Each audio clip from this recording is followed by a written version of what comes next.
Hello viewers, আসসালামু আলাইকুম। Zafar traveller চ্যানেলের পক্ষ থেকে আমি জাফর আহমেদ কানাডার নায়াগ্রা ফলস থেকে আপনাদেরকে স্বাগত জানাচ্ছি।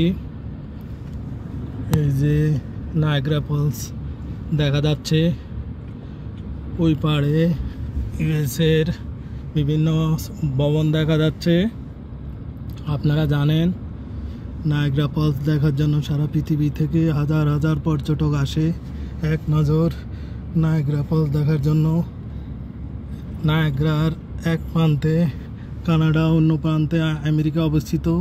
এর মধ্যে কানাডা প্রান্ত থেকে নায়াগ্রা খুব সুন্দর দেখা যায়। এই যে আপনারা দেখতে পাচ্ছেন, অনেক পর্যটক নায়াগ্রা দেখার জন্য আসছে। আপনারা জানেন জাফর ট্রাভেলার চ্যানেলের মাধ্যমে আমি সারা পৃথিবীর বিভিন্ন দর্শনীয় স্থানগুলি আপনাদেরকে দেখানোর চেষ্টা করি। তার ধারাবাহিকতায় আপনাদেরকে নিয়ে আসলাম কানাডার সেই বিখ্যাত নায়াগ্রা ফলসে। সবাই ভালো থাকুন, জাফর ট্রাভেলার চ্যানেলের সাথেই থাকুন এবং জাফর ট্রাভেলার চ্যানেলটি সাবস্ক্রাইব করার জন্য আপনাদের কাছে সবিনয় অনুরোধ রইল। আল্লাহ হাফেজ, আসসালামু আলাইকুম ওয়া রাহমাতুল্লাহ।